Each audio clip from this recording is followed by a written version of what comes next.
Saudari terkasih di dalam Tuhan Yesus, kita sambut ibadah kita pagi ini dengan hati yang bersukacita dan bersyukur.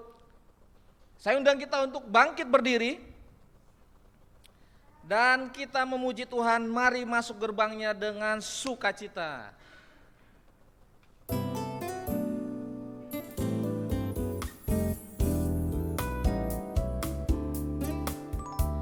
Mari masuk gerbangnya dengan hati bersyukur, halamannya dengan pujian.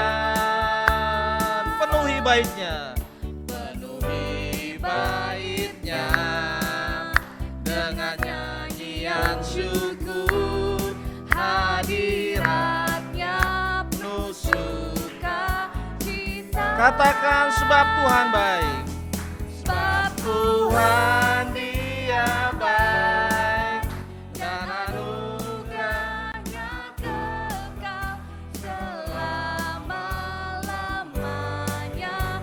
Amin. Sebab Tuhan Dia baik, dan anugerahnya kekal selama-lamanya.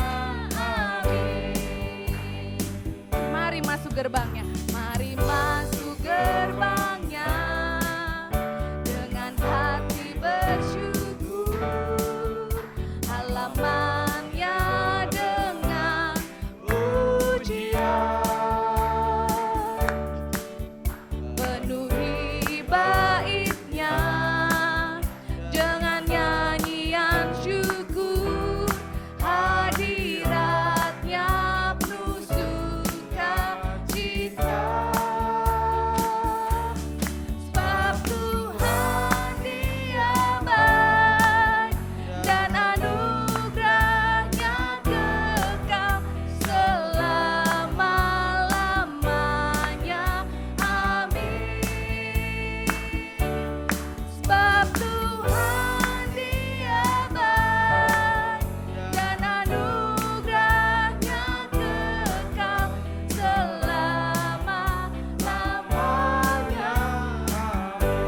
Sebab Tuhan Dia baik, sebab Tuhan Dia baik, dan anugerahnya kekal selama-lamanya. Amin. Sebab Tuhan Dia baik, dan anugerahnya kekal selama-lamanya. Amin. Selama-lamanya. Amin. Selama-lamanya. Amin.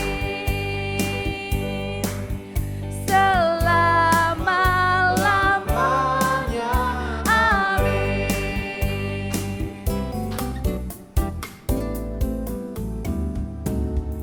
Kita akan mulai ibadah kita pada pagi siang hari ini.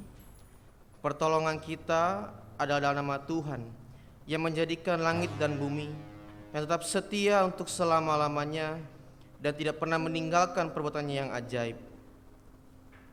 Ibadah minggu kita habiskan dalam nama Bapa, Putra dan Roh Kudus. Kasih karunia dan damai sejahtera menyertai kita dalam keberadaan kasih. Amin.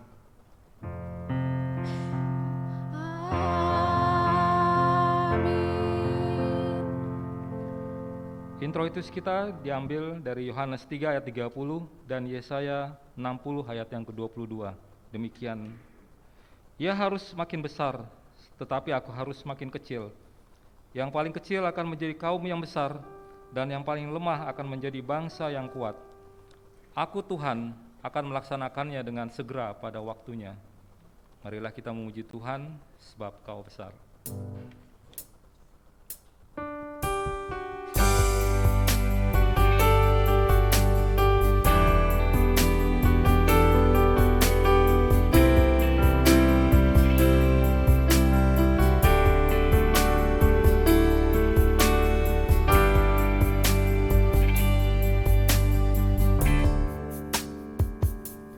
Ku beri kemuliaan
seperti Engkau,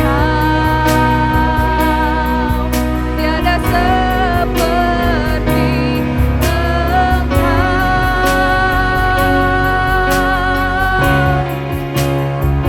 Sebab Kau besar, perbuatan-Mu ajaib, tiada seperti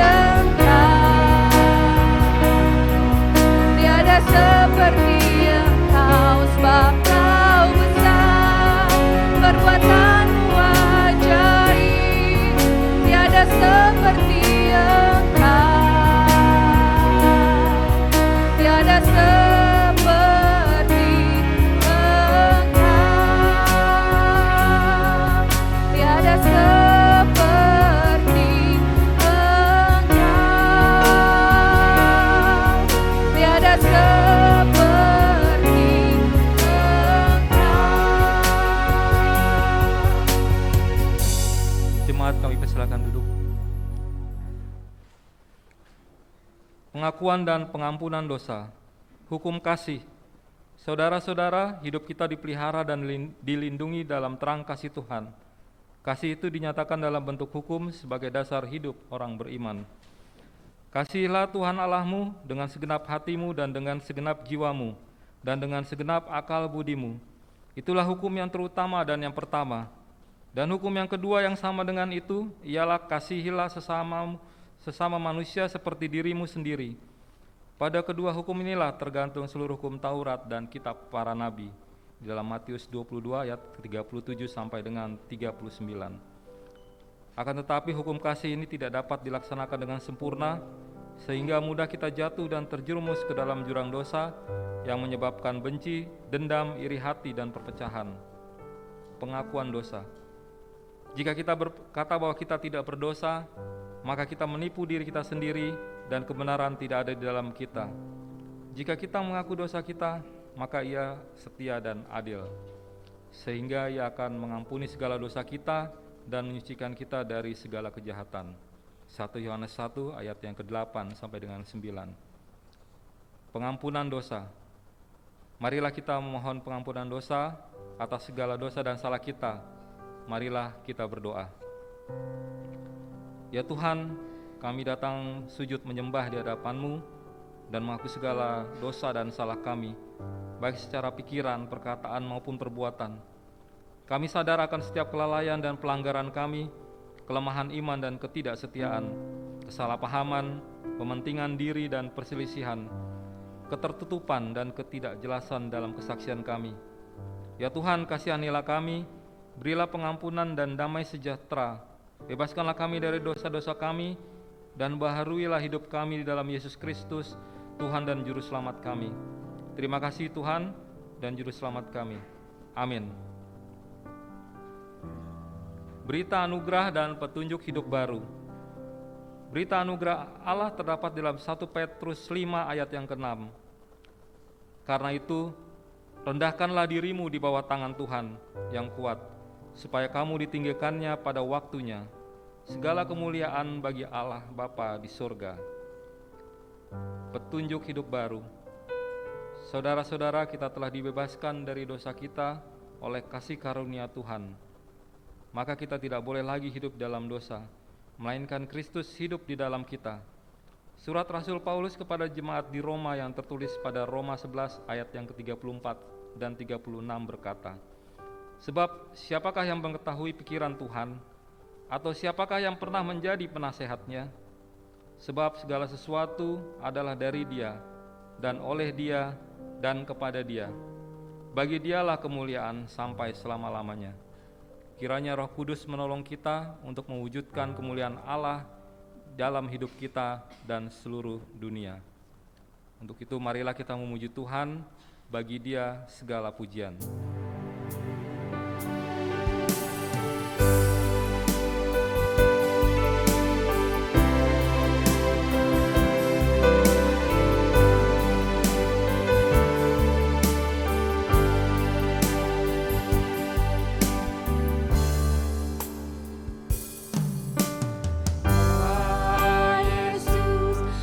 Mati bagiku, jatuh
Jemaat yang Tuhan kasihi, bersama dengan semua orang percaya di muka bumi ini, di segala waktu dan tempat, marilah kita bangkit berdiri dan mengakui iman kita menurut pengakuan iman rasuli.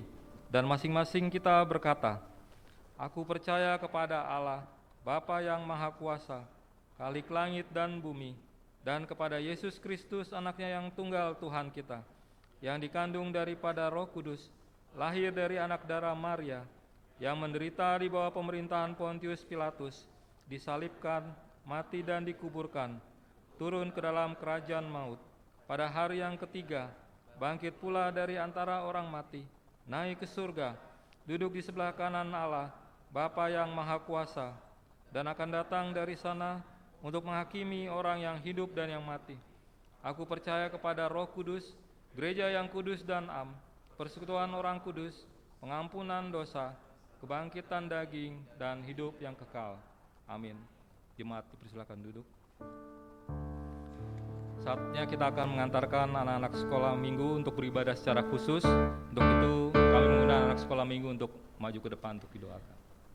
King Kong badannya besar, tapi ajaib kakinya pendek.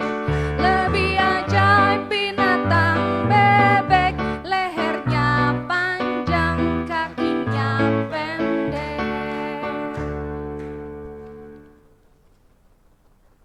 Bapak Ibu jemaat, mari kita mendoakan anak sekolah minggu yang akan masuk ke dalam ruangannya. Bapa di surga, kami bersyukur Engkau mempercayakan kepada kami generasi-generasi penerus dalam kehidupan keluarga kami maupun dalam kehidupan bergereja ini ya Tuhan. Kami berdoa menyerahkan kepadamu Tuhan anak-anak kami, supaya Engkau sendiri juga Tuhan yang membawa mereka masuk dalam ruangan sekolah minggu. Tuhan juga membuat mereka bisa duduk dengan tenang, mendengarkan setiap firman Tuhan dengan tenang ya Tuhan, sehingga mereka sejak dini diajar dan beriman kepada Tuhan Allah yang hidup, yang telah memiliki kehidupan mereka dan menyelamatkan hidup mereka. Kami juga berdoa Tuhan menyerahkan para guru-guru sekolah minggu yang melayani, berhikmat, roh pengurapan daripada Tuhan, sehingga setiap firman Tuhan yang diajarkan kepada anak-anak kami ya Tuhan berasal daripada Tuhan. Terima kasih Tuhan, kami antar anak kami masuk ke dalam sekolah minggu di dalam nama Yesus. Haleluya. Amin.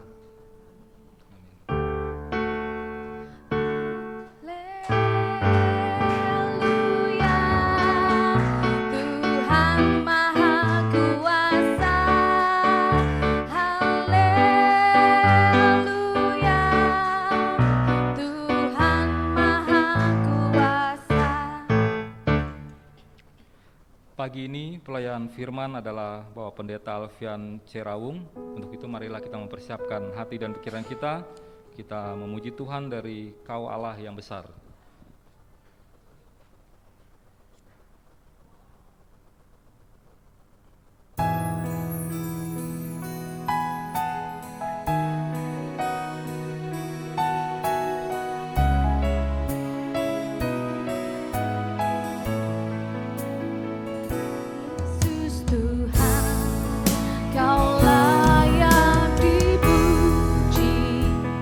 Ditinggikan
kami yang bertata dalam kerajaan surga, Allah yang kami kenal dan kami sapa dalam Tuhan kami Yesus Kristus, yang telah dan terus menyertai kehidupan kami sampai pada saat hari ini ya Tuhan.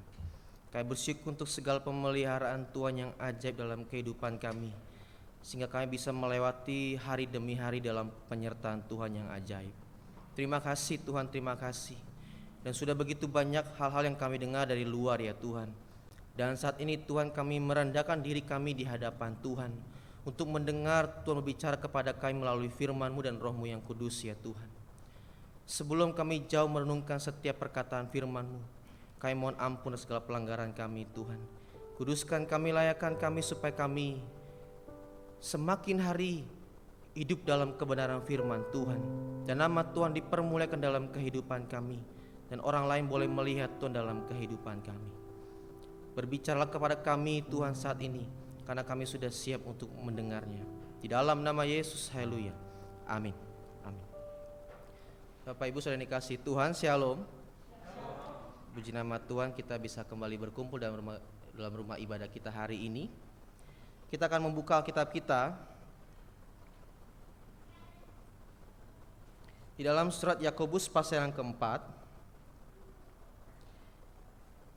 Yakobus pasal 4 ayat yang pertama sampai dengan ayat yang ke-10. Kita akan baca silih bergantian. Kaum pria akan baca ayat pertama, ayat 2 kaum wanita kita akan baca silih bergantian terus menerus sampai dengan ayat yang ke-10. Yakobus pasal 4 ayat 1 sampai dengan ayat yang ke-10 kita akan baca silih bergantian. Di bawah judul perikop hawa nafsu dan persahabatan dengan dunia. Kaum pria ayat 1. Dari manakah datangnya sengketa dan pertengkaran di antara kamu? Bukankah datangnya dari hawa nafsu yang saling berjuang di dalam tubuhmu?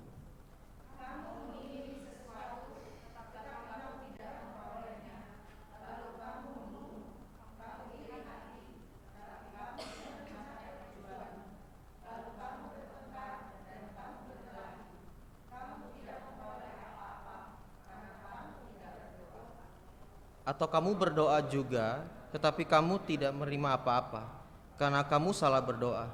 Sebab yang kau minta itu hendak kamu habiskan untuk memuaskan hawa nafsumu.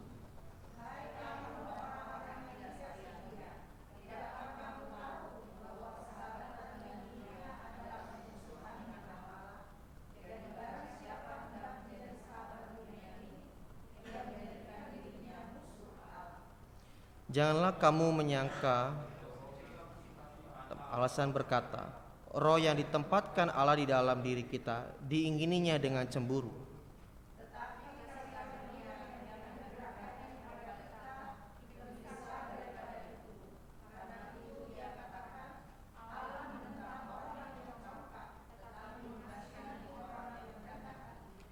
Karena itu tunduklah kepada Allah dan lawanlah iblis, maka ia akan lari daripadamu.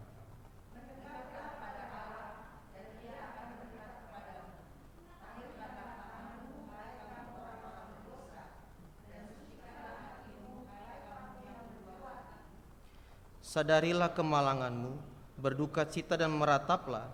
Hendaklah tertawamu kamu ganti dengan ratap dan sukacitamu dengan duka cita. Bersama-sama, rendahkanlah dirimu di hadapan Tuhan, dan Ia akan menunaikanmu. Demikianlah pembacaan firman Tuhan. Terpujilah Kristus. Haleluya. Haleluya, haleluya, Haleluya.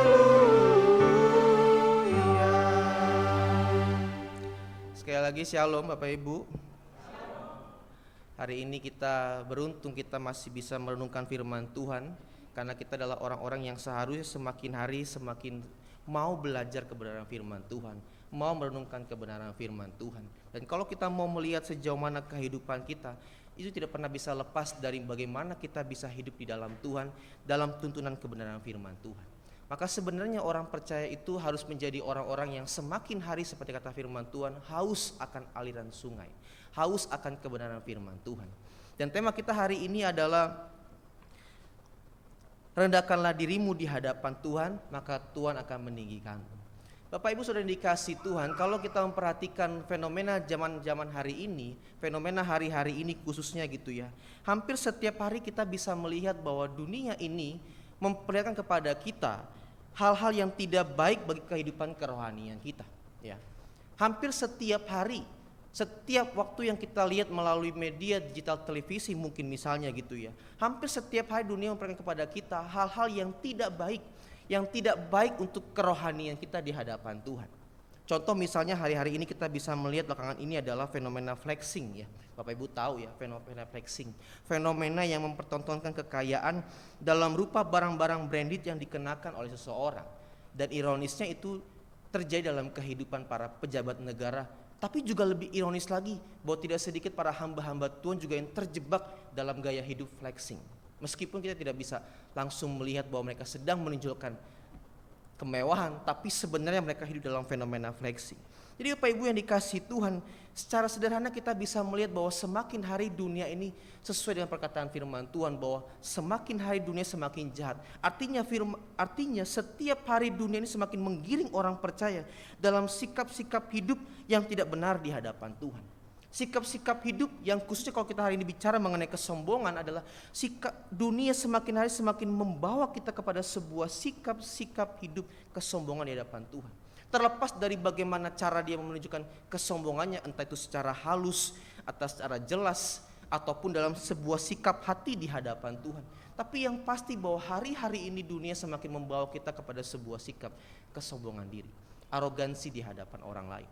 Jadi Bapak Ibu yang dikasihi Tuhan, kalau kita pada akhirnya mau melihat dunia ini ya, kalau kita mau jujur di dalam Tuhan gitu ya, terbuka di hadapan Tuhan, Tuhan akan memberikan kepada kita sebuah pengertian bahwa dunia ini memang semakin hari semakin menggiring orang kepada sebuah kehidupan yang tidak benar di hadapan Tuhan.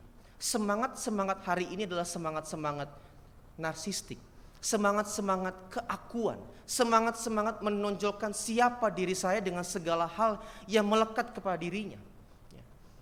Orang-orang yang punya kehebatan, dia berani menonjolkan semua yang dia miliki di depan orang lain. Karena memang hari-hari ini dunia semakin menggiring orang-orang, termasuk juga orang percaya, untuk bisa hidup dengan semangat keakuannya.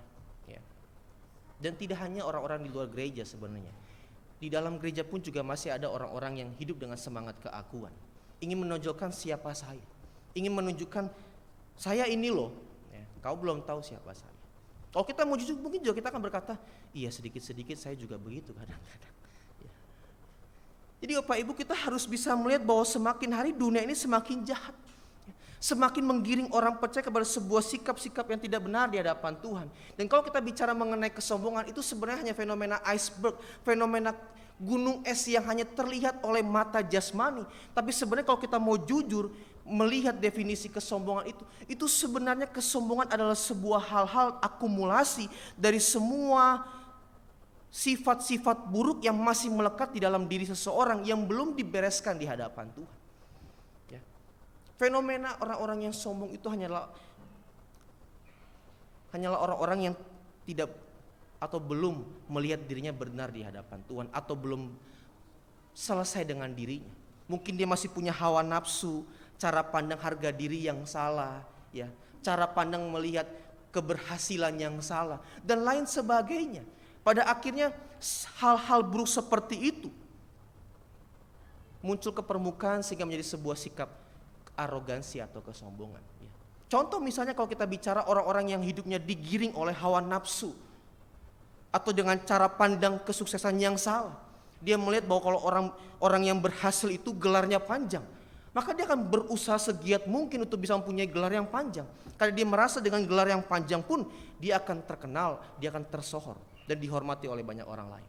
Dan bukankah itu sebuah sikap kesombongan? Dan ada banyak lain hal yang bisa membuat kita menyadari bahwa ternyata kesombongan itu hanyalah hal-hal kecil yang terlihat di permukaan, tapi sebenarnya adalah ada banyak hal-hal besar yang belum selesai di hadapan Tuhan. Demikian juga dengan surat Yakobus yang ditulis oleh Yakobus kepada jemaat-jemaat yang terpencar di luar Yerusalem. Banyak para penafsir mengatakan bahwa jemaat yang menerima surat Yakobus ini adalah jemaat-jemaat yang kelihatannya religius tetapi masih duniawi. Kelihatannya religius tapi cara hidupnya masih dengan cara-cara duniawi. Makanya kita bisa melihat di sini bahwa di sini kita bisa melihat bahwa Yakobus tidak bicara mengenai, sepanjang surat ini tidak bicara mengenai bahasan-bahasan doktrinal yang begitu berat untuk jemaat-jemaat pada masa itu, tetapi lebih kepada hal-hal praktis dalam kehidupan iman jemaat. Kita bisa melihat dari pasal 1 sampai pasal 5 bagaimana Yakobus memberikan sebuah hikmat pencerahan kepada jemaat Kristen pada masa itu, bagaimana menghidupi bagaimana menghadapi penderitaan hidup, bagaimana menjadi orang Kristen yang berintegritas. Tidak hanya mendengar firman Tuhan, tapi juga melakukan firman Tuhan. Lalu kemudian soal menghakimi. Jangan hanya menjadi orang-orang Kristen yang bisa menghakimi orang lain berdasarkan pandangannya. Padahal juga harusnya kita menghakimi diri kita sendiri di hadapan Tuhan. Lalu soal lidah. Jangan sampai kita menjadi orang-orang yang gampang melukai orang lain melalui perkataan kita. Lalu bicara mengenai apa dalam yang paling terkenal dalam surat Yakobus, iman tanpa perbuatan adalah mati. Jangan kita berkata bahwa kita orang beriman, tapi kita melihat orang lain susah, kita diam aja. Kalau kita beriman, seharusnya kita menolong dia. Dan belum lagi soal iri hati, soal ketamakan, soal kesombongan, dan lain sebagainya. Artinya Yakobus ingin bicara kepada jemaat bahwa saya sedang menyurati kamu mengenai bagaimana kamu seharusnya mempunyai kehidupan iman yang benar di hadapan Tuhan. Saya tidak bicara mengenai bahasan doktrinal yang begitu berat, tapi bicara mengenai bagaimana kehidupan beriman yang praktis di hadapan Tuhan benar dan jadi berkat bagi banyak orang lain. Bukankah tadi hal yang sudah saya katakan, bagaimana menghadapi penderitaan hidup sebagai orang percaya, integritas hidup, soal lidah, dan lain sebagainya. Bukankah itu juga hal-hal yang dihadapi oleh orang percaya dalam hal-hal praktis? Seringkali juga orang percaya seperti itu. Ketika kita misal ambil contoh, ketika bilang, saya orang beriman, tapi kita orang lain susah, kita tidak tolong. Justru kita bilang, saya doain kamu ya, cepat diberkati Tuhan deh. Padahal dia lagi butuh pertolongan. Jadi tindakan iman yang sebenarnya adalah memberi bantuan, bukan, ya saya doain. Ya kalaupun memang tidak mampu memberkati, ya oke. Tuhan tahu batas mana kita bisa menolong orang lain. Tapi seringkali di hadapan Tuhan, Tuhan menilai bahwa kamu sebenarnya bisa menolong orang itu yang susah loh. Tapi kamu bersembunyi di balik kikirnya dirimu, pelitnya dirimu dengan kalimat, ya Tuhan pasti tolong, Tuhan pasti berkati. Bukankah seperti itu orang-orang kita zaman sekarang? Akhirnya bagi Yakobus itu bukan iman. Itu bukan sebuah sikap iman yang benar di hadapan Tuhan. Kalau beriman maka tolong dia. Dan ada begitu banyak hal-hal praktis yang sedang dibahas oleh Yakobus dalam surat Yakobus ini. Sehingga Yakobus begitu melihat bahwa jemaat-jemaat ini mengerti apa itu iman, tahu apa itu kekristenan, tapi dalam kehidupan praktis mereka selalu gagal. Bahkan juga kalau kita melihat dalam bagian ini khususnya Yakobus pasal 4 ayat 1 sampai dengan ayat yang ketiga, kita bisa melihat betapa duniawinya jemaat-jemaat Kristen yang sedang disurati oleh Yakobus pada masa itu. Mari kita lihat ayat yang pertama. Dari manakah datangnya sengketa dan pertengkaran di antara kamu? Bukankah datangnya dari hawa nafsumu yang saling berjuang di dalam tubuhmu? Ayat 2. Kamu mengingini sesuatu, tetapi kamu tidak memperolehnya. Lalu kamu membunuh, kamu iri hati, tapi kamu tidak mencapai tujuanmu. Lalu kamu bertengkar dan kamu berkelahi. Kamu tidak memperoleh apa-apa karena kamu tidak berdoa dan seterusnya. Yakobus ingin memberikan kepada kita bahwa jemaat pada masa itu, jemaat yang sangat duniawi cara hidupnya. Meskipun labelnya sebagai orang-orang percaya, meskipun labelnya sebagai orang-orang Kristen, kita bisa melihat bahwa jemaat pada masa itu mereka hidup dalam sebuah kecemburuan, tidak suka melihat orang lain berhasil, tidak suka melihat orang lain lebih berhasil daripada dirinya. Mereka timbul sebuah kecemburuan, iri hati, mengingini milik mereka, mengingini milik orang di sekitar. Dan ironis Bapak Ibu yang dikasihi Tuhan, ayat yang ketiga. Atau kamu berdoa juga, tetapi kamu tidak menerima apa-apa karena kamu salah berdoa. Sebab yang kau minta itu hendak kamu habiskan untuk memuaskan hawa nafsu. Bapak Ibu bisa bayangkan, mereka iri melihat keberhasilan orang lain. Mereka iri terhadap apa yang dimiliki oleh orang lain. Lalu mereka berdoa, Tuhan tolonglah, saya pengen punya seperti dia. Saya pengen apa yang dia punya, saya juga punya. Nah bukankah juga orang kita seperti itu salah berdoa? Melihat orang lain seperti itu, kita berdoa supaya kita bisa memiliki apa yang orang itu punya. Jadi secara casing kita Kristen, secara casing kita panggil-panggil nama Tuhan. Tapi secara spirit, semangat duniawi sekali.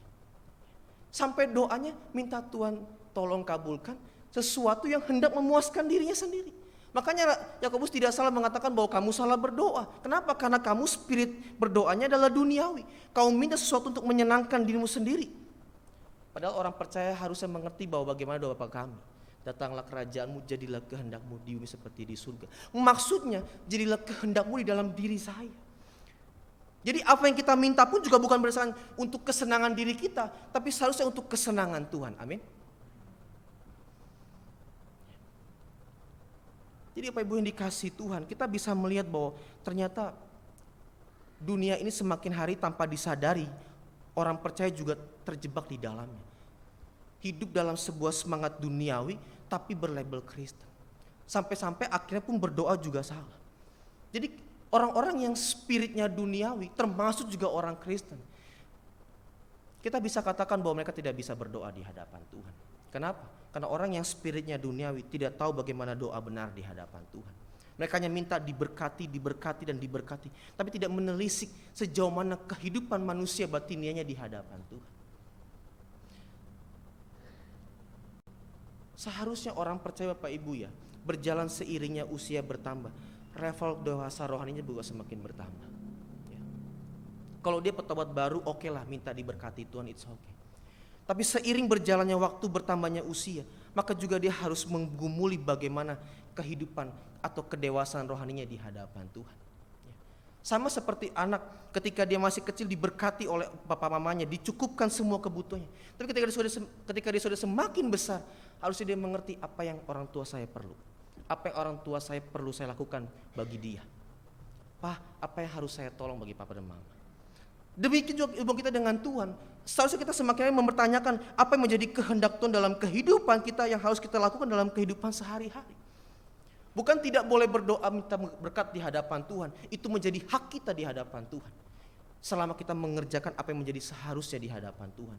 Kalau kita menggumuli sejauh mana kedewasaan manusia rohani kita, maka itu hak kita diberkati Tuhan. Kita tidak perlu minta kepada Tuhan, Tuhan juga pasti berkati. Kenapa? Karena Tuhan akan tersenyum melihat orang-orang yang betapa dewasanya dia di hadapan Tuhan. Maka Tuhan juga pasti akan mencukupkan segala kebutuhannya.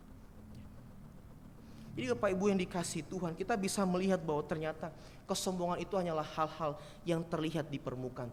Tetapi kalau kita mau bicara secara tajam atau secara sederhana, apa itu kesombongan? Adalah hal-hal buruk yang belum diselesaikan di hadapan Tuhan. Sehingga muncul dalam sebuah sikap kesombongan yang tanpa kita sadari. Dan kita akan melihat Bapak Ibu yang dikasihi Tuhan, apa yang dikatakan oleh Yakobus mengenai kesombongan. Yang pertama, bahwa bagi Yakobus kesombongan tidak bisa dilepaskan dari berhala hawa nafsu. Mari kita perhatikan ayat yang ke-6.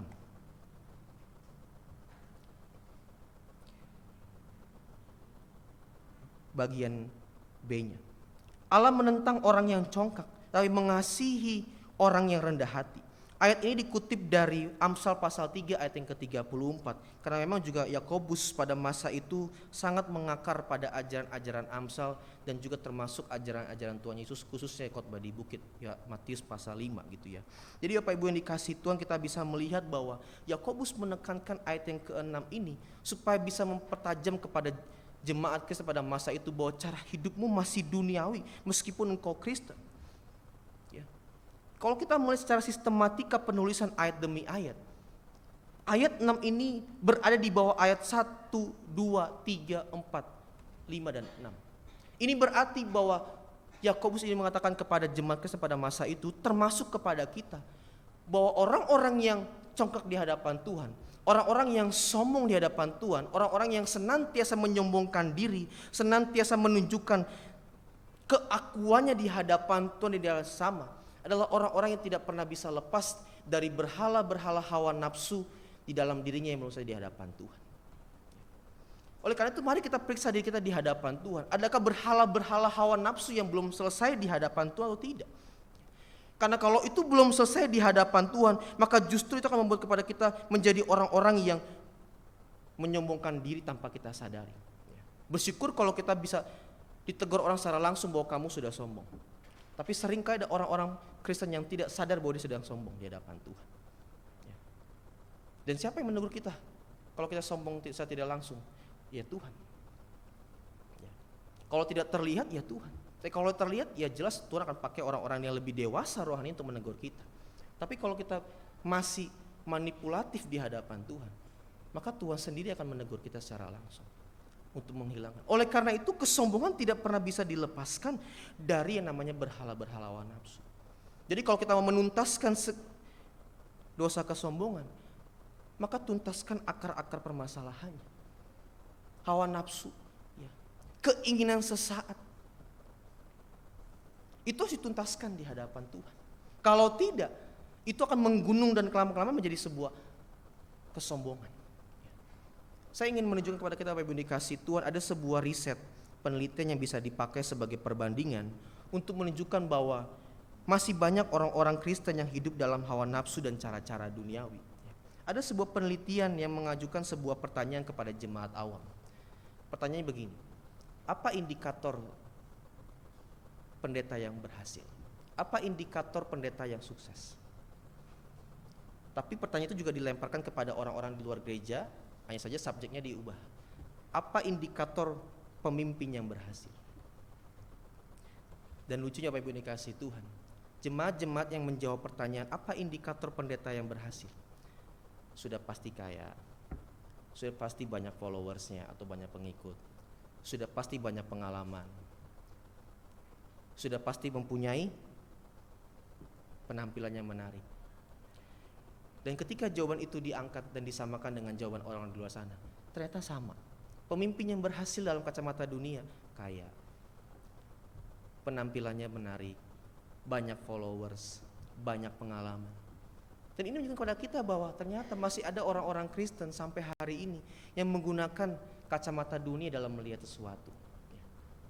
Bahkan juga kalau kita mau, bahkan saya pernah baca buku Bapak Ibu dikasih Tuhan, dalam buku Best Scandal of Evangelical, dikatakan bahwa banyak hal-hal yang bersifat duniawi masih terjadi dalam gereja, dan itu juga terjadi di luar gereja. Isu-isu mengenai seksual harassment, bossy, dan lain sebagainya yang terjadi di luar gereja juga terjadi dalam gereja. Ini menunjukkan kepada kita bahwa ternyata sampai hari ini kekristenan masih mempunyai begitu banyak PR yang belum diselesaikan di hadapan Tuhan. Dan seharusnya bagaimana orang percaya semakin hari semakin mempersoalkan dirinya di hadapan Tuhan. Ibadah-ibadah kita seperti ini tidak menjadi sebuah arti yang penuh di hadapan Tuhan kalau dalam keseharian kita menjadi orang yang berbeda sama sekali.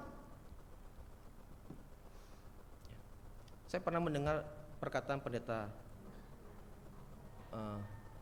Rubin Abraham, ketua sinode GBI. Di dalam gereja memuji-muji Tuhan, di luar gereja maki-maki orang. Di dalam gereja mulutnya pujian kepada Tuhan, tapi di luar gereja caci maki bagi orang lain. Harusnya ibadah ini menjadi sebuah arti yang penuh bagi kehidupan orang percaya. Ketika di luar gereja mereka juga melakukan setiap ibadah mereka. Kalau kita memuji Tuhan juga seharusnya dalam ibadah, dalam kehidupan sehari-hari kita juga memuji-muji Tuhan melalui bibir dan kata-kata kita. Jadi jangan sampai ada sebuah dualisme yang pada akhirnya menjadi sebuah kepalsuan orang-orang percaya pada masa kini. Ngomong seperti ini tidak gampang Bapak Ibu. Saya pun juga ngomong seperti ini lebih keras kepada diri saya sendiri. Makanya kita mengatakan jangan mau jadi guru, karena guru dihakimi lebih banyak dari perkataan-perkataan. Jadi Bapak Ibu yang dikasih Tuhan, mari kita periksa diri kita di hadapan Tuhan sedalam-dalam mungkin. Kalau kita bicara mengenai kesombongan, maka tidak bisa dilepaskan dari apa yang masih mewarnai pikiran kita, menghiasi jiwa kita. Mindset apa yang masih keliru di hadapan Tuhan itu harus dibereskan. Kalau tidak, menjadi masalah besar dalam kehidupan kerohanian kita. Saya sering bicara dengan anak muda dan mindset mereka masih duniawi. Jadi harusnya Bapak Ibu dikasih Tuhan, mari kita periksa diri kita di hadapan Tuhan sedalam-dalam mungkin. Periksa sejauh mana kualitas manusia rohani kita di hadapan Tuhan. Coba periksa apakah ada virus, bakteri, kuman yang masih menempel di dalam diri kita yang belum kita bereskan di hadapan Tuhan. Jangan biarkan itu tumbuh bersama-sama.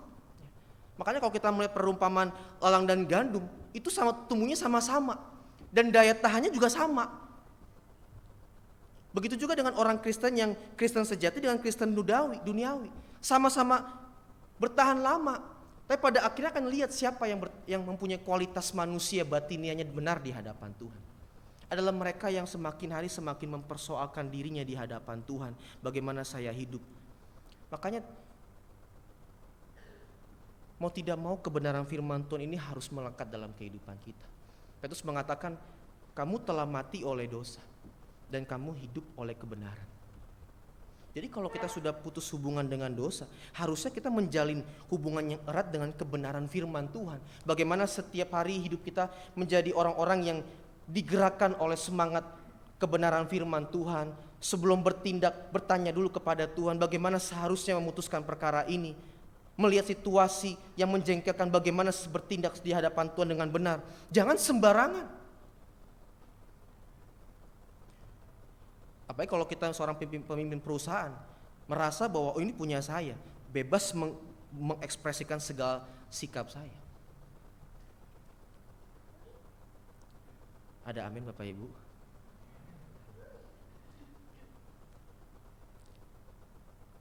Jadi Bapak Ibu, mari kita sama-sama periksa diri kita. Periksa apakah masih ada virus-virus yang belum diselesaikan di hadapan Tuhan. Ada orang yang kacamatanya keberhasilan itu adalah gelar, kekayaan. Tapi juga ada orang yang kacamata keberhasilannya keturunan yang banyak. Kalau itu tidak dibenahi di hadapan Tuhan akan salah. Tidak heran kita bisa menemukan bahwa ada banyak keluarga Kristen yang merasa, aduh kami keluarga yang tidak diberkati Tuhan. Kenapa? Ya belum punya anak sampai hari ini. Mindsetnya apa? Keturunan.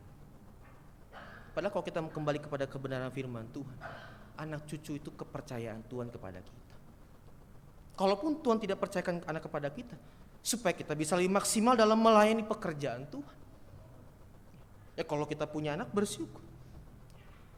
Jadi Bapak Ibu dikasih Tuhan, kesombongan tidak pernah bisa lepas dari hawa nafsu atau berhala-berhala hawa nafsu dalam diri kita. Dan oleh karena itu kita harus tuntaskan di hadapan Tuhan. Yang kedua, kita akan melihat bagaimana Yakobus berbicara mengenai kesombongan. Kesombongan adalah sikap perzinahan di hadapan Tuhan. Ayat yang keempat. Hai kamu orang-orang yang tidak setia. Sampai situ dulu aja. Yakobus melihat bahwa kesombongan, sikap menyombongkan diri, dosa kesombongan adalah sebuah sikap perzinahan di hadapan Tuhan. Di sini Yakobus menggunakan dua metafora yang menggambarkan keangkuhan atau kesombongan dengan ketidaksetiaan dan persahabatan dengan dunia.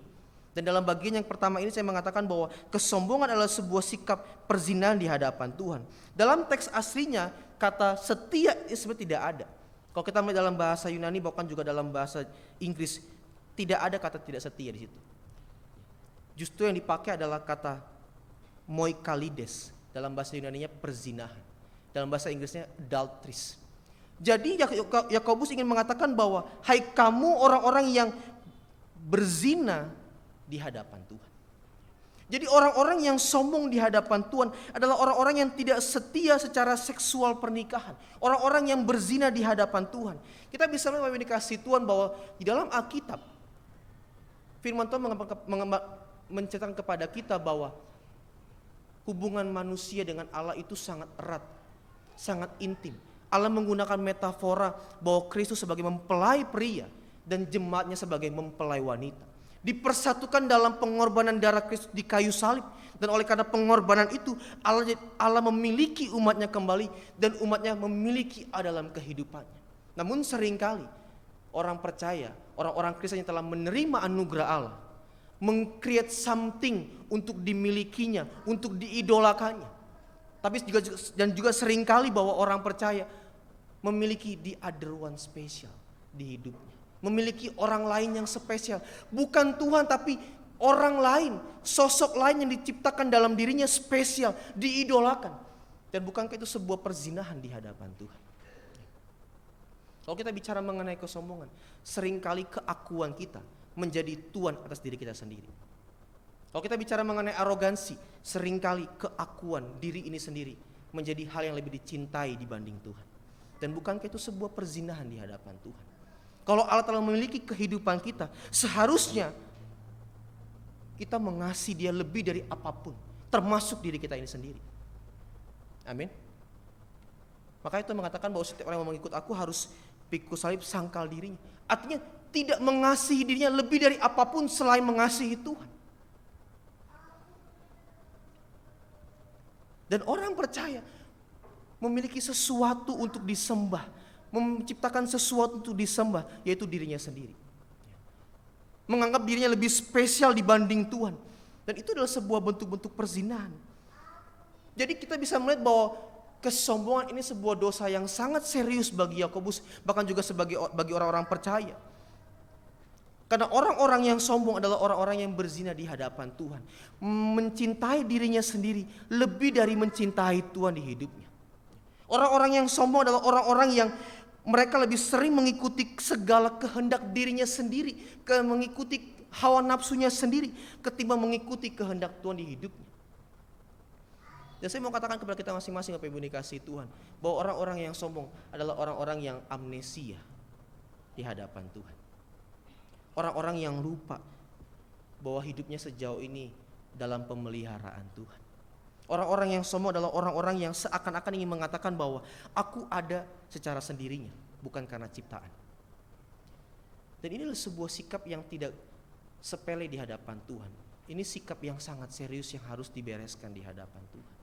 Orang-orang yang sombong adalah orang-orang yang melupakan jati dirinya di hadapan Tuhan. Siapa? Ya. Siapa kita di hadapan Tuhan? Kalau sejauh ini pun nafas kehidupan juga masih kita miliki, itu semua karena anugerah Tuhan.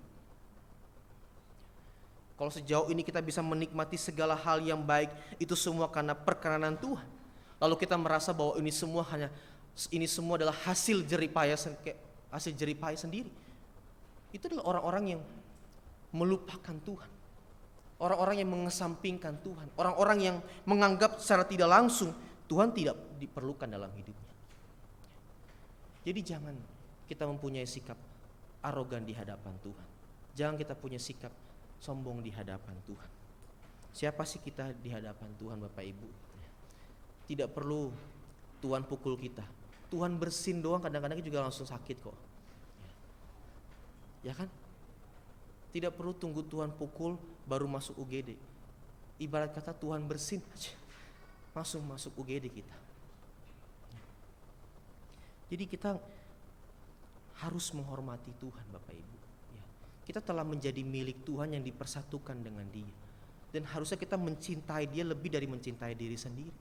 Dan kalau kita menganggap bahwa aku ini lebih penting, saya ini lebih penting, dengan segala hawa nafsu yang harus diikuti di dalamnya, kita mendua hati di hadapan Tuhan.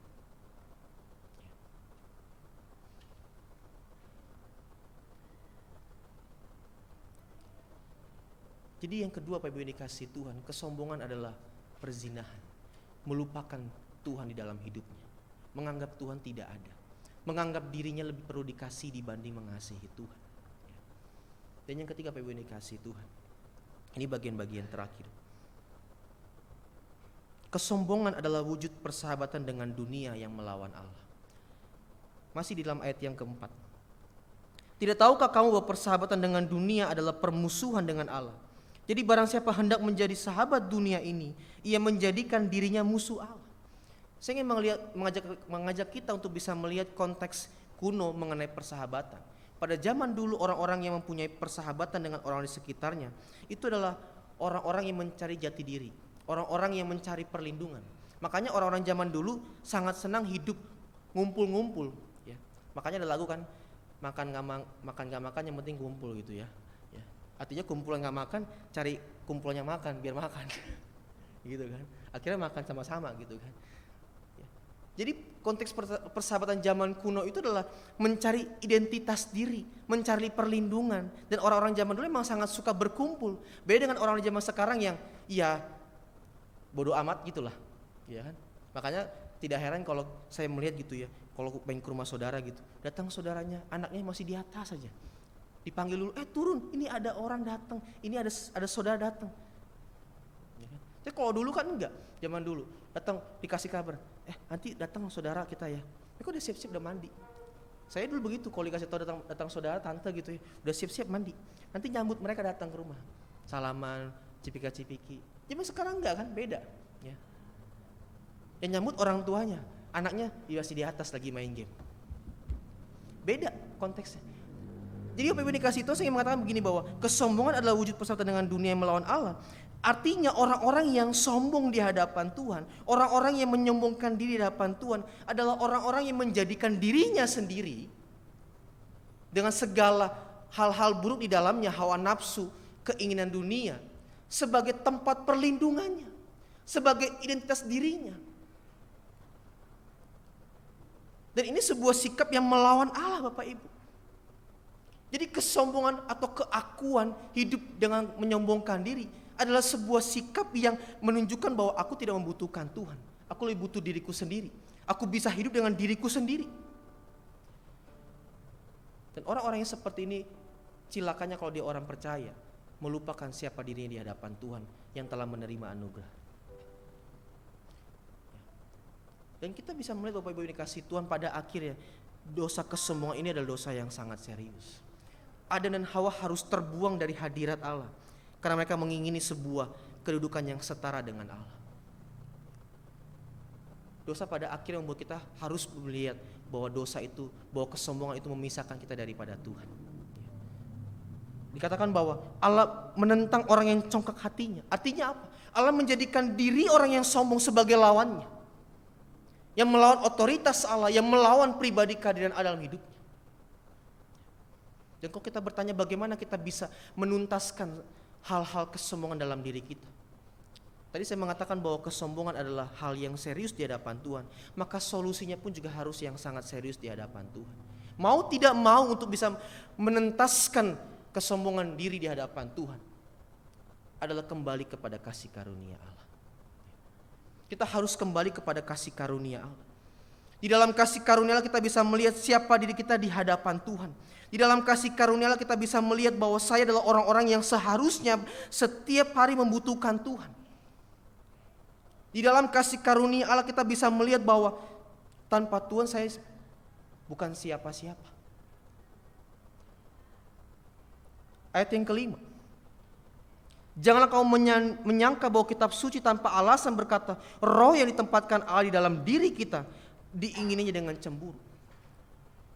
Kalau kita melihat bagaimana Allah menciptakan manusia, Allah menghembuskan nafas rohnya ke dalam manusia, dan itu menghidupkan manusia.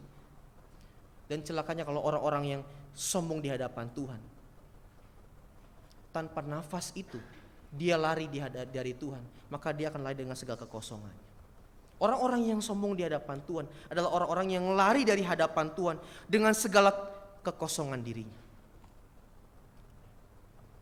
Allah menciptakan manusia dan menghembuskan nafas kehidupan. Dan kalau manusia meninggalkan Allah yang memberikan nafas kehidupan, maka manusia lari dengan segala kekosongan dirinya. Dan pada akhirnya kita akan melihat bahwa orang-orang yang seperti itu gampang rapuh, gampang menyesali kehidupan. Kita harus kembali kepada kasih karunia Allah. Kali dalam kasih karunia Allah kita akan menyadari bahwa tidak ada ruang kesempatan untuk bisa membanggakan diri di hadapan Tuhan. Karena semata-mata kita pun juga hidup karena belas kasihan Tuhan oleh karena kasih-Nya. Di dalam kasih karunia Allah kita akan melihat bahwa saya ini milik kepunyaan Tuhan. Dan kalau kita menyadari bahwa saya adalah milik kepunyaan Tuhan yang telah ditebus Tuhan, seperti perkataan Rasul Paulus, kamu telah dibeli dan dibayar lunas harganya. Kita sudah menjadi milik Tuhan. Maka kasih karunia Allah akan mencelikan mata kita. Kita menjadi orang-orang yang seharusnya hidup dalam kerendahan hati di hadapan Tuhan. Rendah hati itu hanyalah sebuah sikap yang bisa didasari digerakkan kalau orang percaya kembali terus kepada kasih karunia Allah. Mengingat bagaimana Allah memelihara kehidupannya, mengingat bagaimana Allah menyertai kehidupannya. Orang-orang yang rendah hati adalah orang-orang yang semakin hari semakin bisa mensyukuri anugerah dalam kehidupannya. Jadi Bapak Ibu yang dikasih Tuhan, ini bukan perkara yang mudah. Besar, sulit bicara mengenai arogansi, kesombongan. Dan kita harus rendah hati.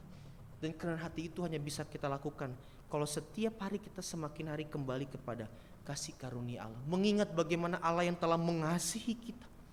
Kalau kita nggak sungguh-sungguh ikut Tuhan, kita nggak akan bisa menghayati kasih karunia Allah yang telah tercurah di kayu salib demi saya dan saudara yang seharusnya tidak pantas beroleh kehidupan. Amin. Jadi kembangkan sebuah sikap menghayati kasih karunia Allah dalam hidup ini. Saya bersyukur 3 bulan belakangan ini Bapak Ibu, dalam sebuah proses pergumulan, saya dibawa masuk ke dalam sebuah kasih karunia Allah. Untuk melihat bahwa kamu telah berjalan cukup jauh nak. Ya, meskipun kamu melayani, tapi kamu kadangkala berjalan cukup jauh. Ya. Kalaupun kamu jatuh, kamu karena melupakan kasih karunia Allah dalam hidup. Ya. Kalau kita merasa bahwa seringkali kita gagal, itu karena kita mulai jauh dari kasih karunia Allah. Kita harus kembali kepada kasih karunia Allah. Di dalam kasih karunia kita akan melihat bahwa Allah begitu mencintai kita lebih daripada apapun di dalam dunia ini. Dan kalau Tuhan begitu mencintai kita lebih dari apapun, maka Tuhan akan memelihara kehidupan kita secara luar biasa. Kita akan semakin menjadi orang yang berharga di mata Tuhan. Oleh karena itu Bapak Ibu dikasih Tuhan, mari kita merendahkan diri kita di hadapan Tuhan. Semakin merendahkan diri di hadapan Tuhan. Kalau tadi kita di awal dikatakan dalam nas introitus kita, dia harus semakin besar, kita harus semakin kecil. Harusnya itu moto kehidupan kita. Bangun tidur kita mengatakan dia harus semakin besar, saya harus makin kecil. Enggak apa saya kecil di mata dunia, tapi di mata Tuhan saya memiliki Allah yang besar, yang melampaui segala akal dan pikiran, di mana saya bisa melewati hal-hal yang besar di dalam perlindungan tangan Tuhan yang besar. Amin. Kita berdoa. Kami bersyukur ya Tuhan untuk firman-Mu yang telah kami renungkan bersama-sama. Siapakah kami di hadapan Tuhan sampai hari ini? Kalau kami boleh menikmati hidup itu semua karena kasih karunia Tuhan yang besar dalam kehidupan kami. Kasih-Mu yang begitu besar dalam kehidupan kami. Ampuni kami kalau sejauh ini kami telah hidup tidak benar di hadapan Tuhan, tidak tepat di hadapan Tuhan. Dan oleh karena itu Tuhan, melalui firman-Mu Tuhan, kami ingin kembali kepada Engkau ya Tuhan. Kami ingin kembali kepada kasih karunia-Mu ya Tuhan. Karena dalam kasih karunia-Mu kami melihat ada begitu hal-hal besar yang Tuhan sedang kerjakan dalam kehidupan kami. Dan seharusnya kami bergantung sepenuhnya kepada Engkau ya Tuhan. Karena kami manusia-manusia yang tidak bisa bergantung kepada diri kami sendiri. Apakah yang bisa diandalkan dari manusia yang berasal daripada debu, selain kami bergantung sepenuhnya kepada Tuhan. Ajar kami Tuhan semakin hari menjadi manusia-manusia Allah yang merendahkan diri di hadapan Tuhan. Biar orang lain merendahkan kami Tuhan, tapi di mata Tuhan kami ditinggikan. Biar orang lain memandang kami sebelah mata ya Tuhan, tapi di mata Tuhan kami berharga. Hanya karena kami berharga Tuhan, Engkau menyelamatkan kami menjadi manusia hina di antara yang paling hina ya Tuhan. Terima kasih Tuhan untuk kasih-Mu yang besar dalam kehidupan kami. Bahwa kami semakin hari masuk ke dalam kasih karunia-Mu Tuhan. Semakin hidup di dalam kasih karunia-Mu. Semakin mengasihi Tuhan lebih dari apapun dalam dunia ini. Semakin intim dengan Tuhan. Maka kami akan menjadi manusia-manusia yang semakin rendah di hadapan Tuhan. Dan nama Tuhan dipermuliakan dalam kehidupan kami. Terima kasih Tuhan. Meteraikan firman-Mu di hati kami masing-masing. Roh Kudus memampukan kami untuk bisa melakukannya dalam kehidupan kami sehari-hari. Di dalam nama Yesus. Haleluya. Amin. Kita akan masuk dalam rangkaian doa syafaat. kita angkat pujian doa buat damai di Indonesia.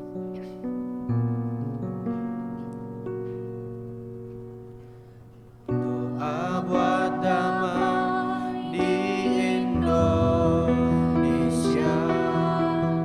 Doa buat damai di Indonesia.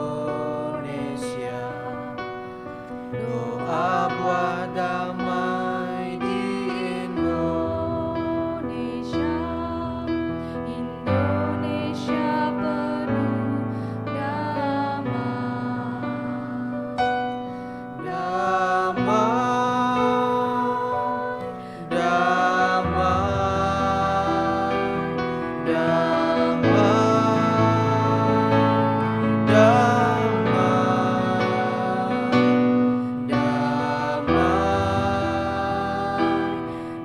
damai.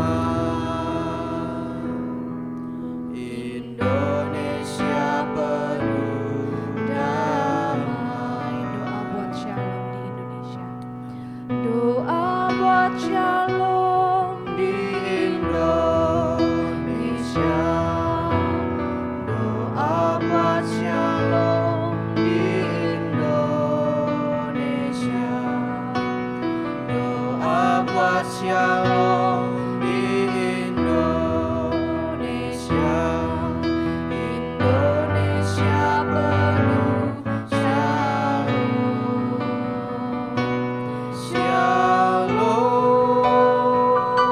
Shalom, shalom,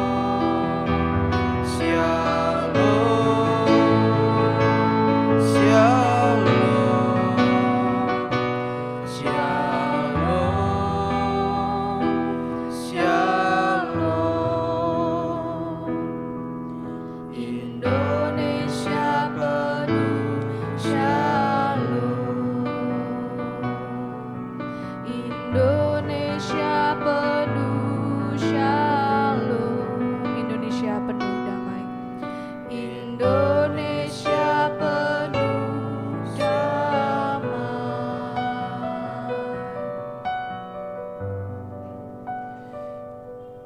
Bapa di surga, kami menaikkan setiap permohonan kami pada hari ini Tuhan, pada siang hari ini. Berkenanlah Tuhan untuk mendengar setiap permohonan kami ya Tuhan. Kami memohonkan ini karena kami adalah manusia-manusia yang membutuhkan Tuhan di hidup kami. Orang-orang yang tidak mampu berjalan tanpa Tuhan. Kami berdoa Tuhan memberkati bangsa dan negara kami ya Tuhan. Menyerahkan pemerintahan kami Tuhan. Setiap pejabat negara ya Tuhan, baik dari presiden kami, wakil presiden kami, para menteri yang ada Tuhan, lembaga-lembaga tinggi negara ya Tuhan, MPR, DPR, KPK ya Tuhan, TNI, Polri, sampai pada sekitar kami ya Tuhan. Berkati mereka ya Tuhan. Beri mereka hati yang mengasihi bangsanya ya Tuhan, sehingga mereka menjalankan setiap tugas tanggung jawabnya dengan hati yang mengasihi bangsanya. Sehingga mereka juga dijauhkan dari segala niat-niat buruk, motivasi-motivasi yang tidak benar dalam menjalankan tugas kebangsaannya ya Tuhan. Kami juga berdoa Tuhan, kiranya bangsa kami semakin hari diluputkan Tuhan dari paham-paham yang tidak benar ya Tuhan. Paham-paham yang bertentangan dengan Pancasila ya Tuhan. Paham-paham radikalisme, terorisme ya Tuhan. Biarlah ya Tuhan, oknum-oknum yang memiliki gerakan-gerakan ataupun paham-paham seperti ini, tangan Tuhan sendiri yang meredakan mereka ya Tuhan. Bahwa bangsa kami adalah bangsa yang penuh dengan toleransi ya Tuhan. Bangsa kami adalah bangsa yang saling mengasihi dalam keperbedaannya ya Tuhan. Kami juga menyerahkan ya Tuhan saudara-saudara kami Tuhan yang terkena bencana alam ya Tuhan. Biarlah mereka yang terdampak bencana alam Tuhan dikuatkan Tuhan untuk mereka bisa menghadapi situasi yang pahit ini ya Tuhan. Bahkan juga Tuhan memakai setiap anak-anak Tuhan, gereja-gereja Tuhan, untuk bisa menjadi penyalur berkat-berkat Tuhan, kepanjangan tangan Tuhan untuk menghibur mereka, memberkati kehidupan mereka dalam kesusahannya. Kami juga berdoa Tuhan untuk pemulihan sektor-sektor dalam bangsa negara kami ya Tuhan, sektor sosial ya Tuhan, ekonomi Tuhan, pertahanan ya Tuhan, politik ya Tuhan. Kami berdoa biarlah Tuhan sendiri yang menstabilkan segala sektor-sektor dalam kebangsaan kami ya Tuhan, sehingga kami boleh melihat tangan Tuhan sendiri yang menggiring bangsa kami ini berjalan dalam damai sejahtera Allah, berjalan dalam pimpinan Tuhan melalui orang-orang yang Tuhan telah percayakan. Kami berkati bangsa kami Tuhan, menyerahkan bangsa kami ke dalam tangan kuasa Tuhan. Kami juga berdoa Tuhan, menyerahkan jemaat-jemaat saudara-saudara kami yang sakit Tuhan, bahkan juga dalam masa-masa pemulihan ya Tuhan. Kami berdoa untuk Bapak Denny Nanggolan ya Tuhan, Ibu Rosani Harman, Ibu Ana Angkau, Ibu Pok Yoha, Bapak Arianto, Bapak Penatua AF Bernard, Ibu Duta Anggraini, Ibu Endang Sujaryono, Ibu Yuli Angkau ya Tuhan. Bahkan juga untuk saudara kami Mama Alfi ya Tuhan, yang dalam kedukaan kemarin ya Tuhan telah ditinggal oleh orang tua terkasihnya, Bapak Angkara Dani ya Tuhan. Tuhan berkati jemaat-jemaat-Mu yang dalam masa-masa sulit ini ya Tuhan, dalam masa keterbebanan mereka ya Tuhan. Tuhan hibur mereka Tuhan, Tuhan sembuhkan mereka yang sakit, Tuhan pulihkan semakin pulih mereka dalam masa-masa pemulihan ya Tuhan. Dan Tuhan hibur mereka yang berduka cita. Biarlah juga Tuhan semakin hari mereka terus ditambah-tambahkan iman berpengharapan kepada Kristus, bahwa Allah yang kami sembah adalah Allah yang tidak pernah mengecewakan kami sedetik pun dalam kehidupan kami. Terima kasih Tuhan, kami serahkan jemaat-jemaat yang kami kasih ke dalam tangan kuasa Tuhan. Kami juga menyerahkan Tuhan gereja dan pelayanan ya Tuhan, penginjilan-penginjilan ya Tuhan yang terus dilakukan ya Tuhan sampai ke pelosok daerah ya Tuhan. Berkati mereka sebagai ujung tombak dari kekristenan ya Tuhan. Berkati para hamba-hamba Tuhan yang melayani sampai dengan ke pelosok desa ya Tuhan. Biarlah mereka juga dalam penyertaan Tuhan yang ajaib, dicukupkan segala hal yang mereka butuhkan, dijauhkan dari segala hal-hal yang menakutkan mereka ya Tuhan. Dan kami berdoa Tuhan, biarlah setiap Injil yang diterima oleh orang-orang yang mereka layani Tuhan membuahkan hasil ya Tuhan. Mereka menjadi pengikut-pengikut Kristus yang militan, yang melayani daerahnya sendiri, bahkan juga menjadi berkat bagi bangsa dan negaranya ya Tuhan. Kami juga berdoa Tuhan, menyerahkan sinode GKUI ya Tuhan, hamba-Mu ya Tuhan, Bapak Pendeta Ronald Manalu ya Tuhan sebagai ketua umum, bahkan juga Bapak Pendeta Anton Angkau sebagai ketua MPP ya Tuhan, beserta jajarannya ya Tuhan. Berkati mereka ya Tuhan. Biarlah ada transformasi yang semakin hari semakin dikerjakan Tuhan, ada pembaharuan yang semakin meningkat ya Tuhan, ada kemajuan-kemajuan signifikan yang terjadi dalam sinode kami Tuhan, sehingga kami boleh bergerak bersama-sama Tuhan melalui para pemimpin kami ada di sinode ya Tuhan. Tuhan berkati sinode kami juga menjadi kepanjangan tangan Tuhan untuk bisa menjangkau orang-orang yang belum terjangkau ya Tuhan, untuk mengerjakan program-program yang semakin hari semakin mendewasakan jemaat, membawa jemaat hidup takut akan Tuhan. Terima kasih Tuhan. Kami juga berdoa Tuhan, biarlah mereka sehati, sepikir, sejiwa Tuhan di dalam Kristus untuk mengerjakan kehendak-kehendak Tuhan dalam pelayanan di sinode ya Tuhan. Berkati juga Tuhan GKUI lokal, khususnya ya Tuhan GKUI Jemaat Persekutuan. Berkati jemaat-Mu ini Tuhan. Kami telah ada puluhan tahun semua karena berkat Tuhan, karena pemeliharaan Tuhan. Biarlah pemeliharaan Tuhan semakin hari semakin membuat kami menjadi orang-orang yang makin mengasihi Tuhan, militan di hadapan Tuhan. Berkati para hamba-hamba-Mu di gereja ini Tuhan. Gembala sidang kami Ibu Pendeta Riana Angkau ya Tuhan, bersama dengan majelis yang ada dan komisi yang ada Tuhan. Tuhan memberkati mereka dalam pelayanannya, memberikan hikmat apa saja yang perlu dikerjakan untuk kemajuan pelayanan dalam gereja ini, guna kemajuan kami bersama-sama ya Tuhan. Kami serahkan ya Tuhan GKUI lokal ke dalam tangan kuasa Tuhan, GKUI Jemaat Persekutuan. Kami juga berdoa Tuhan, jemaat-jemaat yang mungkin datang dengan penuh pergumulan ya Tuhan, masalah ekonomi, mencari pekerjaan, masalah keluarga ya Tuhan, masa dalam pekerjaan ya Tuhan. Berkati mereka, beri mereka keyakinan bahwa Allah terus menyertai kehidupan mereka sampai pada akhirnya. Pada akhirnya Tuhan memberikan setiap jawaban-jawaban doa mereka tepat pada waktunya Tuhan. Dan mereka bersuka cita oleh karena kehadiran Tuhan yang memberkati dan menjawab setiap doa-doa mereka. Kami juga berdoa bagi jemaat-jemaat yang lansia ya Tuhan. Bersyukur untuk pemeliharaan Tuhan dalam usia-usia mereka yang semakin senja di hadapan Engkau. Biarlah juga melalui kehidupan para jemaat yang lansia kami boleh belajar sebagai anak-anak muda untuk hidup setia, semakin setia dalam mengiring Tuhan dalam kehidupan kami sehari-hari. Cukupkan dan penuhi segala kebutuhan mereka ya Tuhan. Kami juga berdoa bagi jemaat-jemaat-Mu yang berulang tahun ya Tuhan. dalam bulan-bulan ini, dalam minggu-minggu ini. Kami menyerahkan Bapak Denny Nainggolan ya Tuhan, Bapak Penatua Waldemar Nainggolan, Ibu Langeria Sritonga, anak Selomita Haradin, Ibu Agnes Utauruk, anak kami Kiana ya Tuhan, Ibu Pendeta Arlin Angkau ya Tuhan, bahkan juga hamba-Mu sendiri bersama dengan juga Ibu Yanti ya Tuhan, dan juga Bapak Penatua Ulatri Wibowo ya Tuhan. Kami bersyukur untuk penyertaan Tuhan sampai usia yang baru Engkau berikan kepada kami ya Tuhan. Biar dalam pertambahan usia kami semakin giat melayani Tuhan, semakin mengasihi Engkau, dan semakin memuliakan nama Tuhan. Terima kasih Tuhan, berkati juga anak sekolah minggu, biarlah mereka terus dalam penyertaan Tuhan, menjadi berhasil dalam pimpinan Tuhan. Bahkan juga lingkungan di sekitar kami ini Tuhan berkati, biarlah kehadiran kami menjadi berkat bagi banyak orang lain. Tetangga kami Tuhan, kanan kiri dan belakang juga boleh menikmati berkat daripada Tuhan melalui kehadiran kami. Dan juga biarlah kehadiran kami Tuhan membawa sukacita dalam lingkungan ini ya Tuhan. Terima kasih Tuhan, terima kasih. Mungkin ada jemaat-jemaat-Mu yang berdoa secara diam-diam. Tuhan itu maha tahu, maka Tuhan sendiri yang menjawab setiap pergumulan kita masing-masing, setiap doa kita. Dan kiranya juga Tuhan mau berkenan menyempurnakan doa kami dengan doa sempurna Bapa kami. Bapa kami yang di surga, dikuduskanlah nama-Mu, datanglah kerajaan-Mu, jadilah kehendak-Mu di bumi seperti di surga. Berikanlah kami pada hari ini makanan kami yang secukupnya, dan ampunilah kami akan kesalahan kami seperti itu. Dan janganlah membawa kami ke dalam pencobaan, tapi lepaskanlah kami daripada yang jahat, karena Engkau yang punya kerajaan dan kuasa dan kemuliaan sampai selama-lamanya. Amin.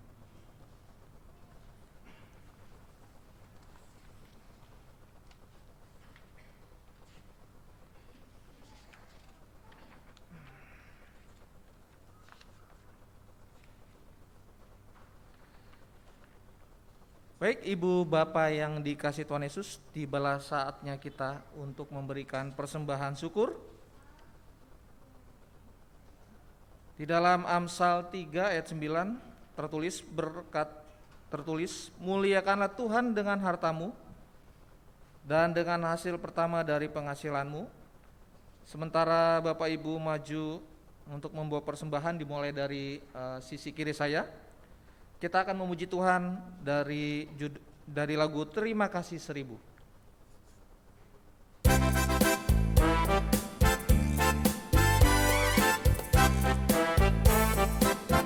Sudah bersinar udara segar, terima kasih. Di tepi pantai ombak berderai, terima kasih. Terima kasih 1000 kepada Tuhan Allahku. Aku bahagia karena dicinta, terima kasih.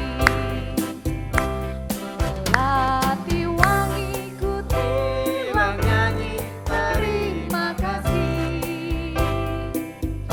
Serimba raya dengungkan lagu, terima kasih. Terima kasih 1000 kepada Tuhan Allahku. Aku bahagia karena dicinta, terima kasih. Hati manusia pandai mencinta, terima kasih. Setiap waktu bisik hatiku, terima kasih. Terima kasih 1000 Saya undang Bapak Ibu untuk bangkit kepada berdiri. Tuhan Allahku. Aku bahagia karena dicinta, terima kasih. Terima kasih 1000. Terima kasih 1000 kepada Tuhan Allahku. Aku bahagia karena dicinta, terima kasih.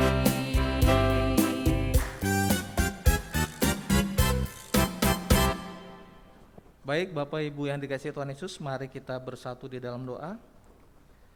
Ya Tuhan ya Bapa, kami mengucap syukur dan berterima kasih kepada Engkau karena kami telah mendapat kesempatan untuk memberikan persembahan kami selaku tanda syukur kami atas kelimpahan berkat Tuhan dalam kehidupan kami. Namun terlebih daripada itu, Engkau menghendaki kami mempersembahkan tubuh kami Tuhan sebagai persembahan yang kudus dan yang berkenan kepadamu Tuhan. Terima kasih Tuhan Yesus untuk kesempatan ini. Dengan kerendahan hati kami mohon terimalah persembahan kami ini dan jadikanlah semua saluran berkat bagi pelayanan di tempat ini Tuhan. Di dalam nama Tuhan Yesus kami berdoa dan mengucap syukur. Haleluya. Amin. Silakan duduk Bapak Ibu. Mohon kesediaan waktunya sebentar untuk saya sampaikan warta jemaat periode 16 April 2023.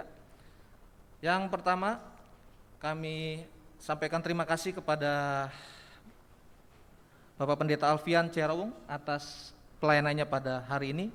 Kiranya tetap bersemangat dan Tuhan memberkati keluarga dan pelayanan. Selanjutnya ada ibadah nuansa muda Bapak Ibu sore hari ini ya.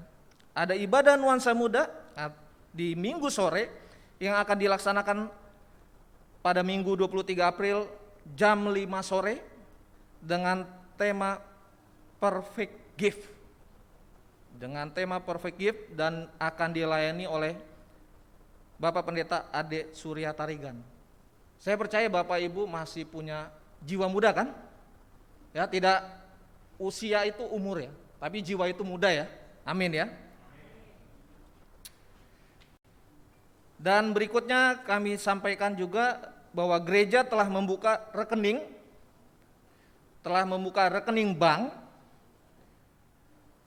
Bank BJB, Bank Jawa Barat atas nama GKOI JP. Jadi tolong diperhatikan atas nama GKOI JP dengan nomor rekening 0133 9688 22001. Jadi atas nama rekening GKOI JP di Bank Jawa Barat. Bank Jawa Barat kan? Oh, Banten Jawa Barat ya. Jadi kalau nanti mau transfer terus ragu boleh konfirmasi. Ya, dipersilakan konfirmasi ke WA gereja ya. Bagi Bapak Ibu yang ingin memberikan perpuluhan atau persembahan kasih dapat langsung ke rekening tersebut dan mohon bukti transfer agar dikirim ke WA GKOI JP di nomor 0897 8302 017. Hal ini berguna untuk pencatatan administrasi dan juga dan berikutnya rekening mandiri yang sebelumnya digunakan untuk menerima persembahan atas nama Aleta Erlinta Munu yang di Bank Mandiri itu akan dinonaktifkan. Ya, Bapak Ibu. Sudah dinonaktifkan. Jadi mohon untuk tidak mentransfer ke rekening Bank Mandiri yang atas nama Aleta Erlinta Munu. Diharapkan Bapak Ibu untuk ke rekening baru atas nama GKOI JP. Ya. Dan kalau ragu silakan bertanya ulang. Karena kalau salah informasi sesat di jalan. Ya. Apalagi beberapa minggu lalu kan sudah ada itu ya yang orang di masjid-masjid ya yang nomor rekening ditipu-tipu ya. Ya, scan ya. Jadi kalau ragu tanya aja. Ya. Tapi jangan nanya ke orang yang salah. Nanyanya ke nomor handphone yang benar. Selanjutnya sakramen baptisan dilakukan setiap awal bulan sehingga jika ada jemaat yang ingin membaptiskan putra-putrinya dipersilakan mengambil form pendaftaran dan melengkapi administrasi karena akan diwartakan ke jemaat 2 minggu sebelumnya.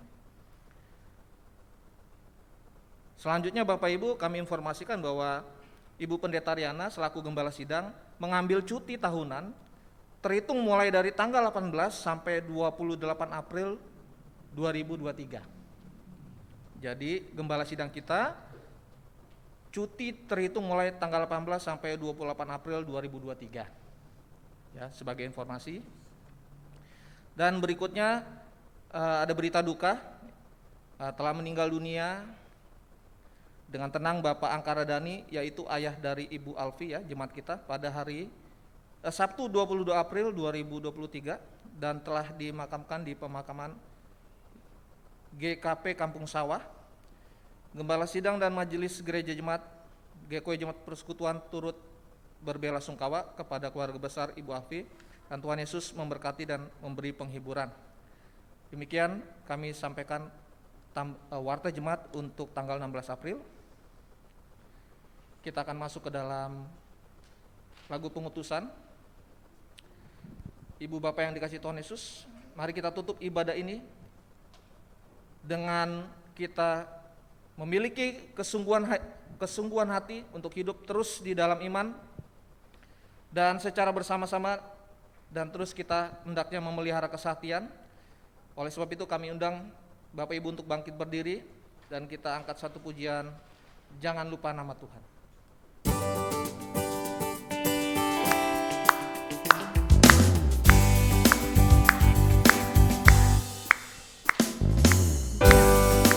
Lupa nama Tuhan yang menara yang teguh, nama itu peneguhan bagi jiwa yang geluh. Indahlah namamu, perlindungan yang teguh. Indahlah namamu, perlindungan yang teguh. Nama itu amat kuat. Nama itu amat kuat dan olehnya kau menang atas musuh yang beruang, susah dengan nada perang. Indahlah namamu, perlindungan yang teguh. Indahlah namamu, perlindungan yang teguh.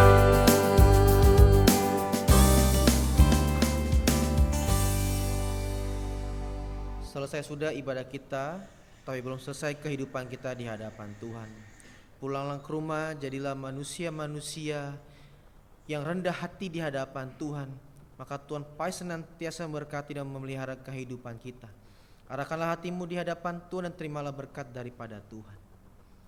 Segala berkat yang melimpah dari Allah Bapa, berkat yang kudus dan mulia dari Yesus Kristus Agung, Gembala Agung kita, serta pertolongan dan penghiburan oleh Roh-Nya yang kudus, itulah yang senantiasa memberkati kehidupan kita, mulai pagi hari ini sampai kekal selama-lamanya. Amin.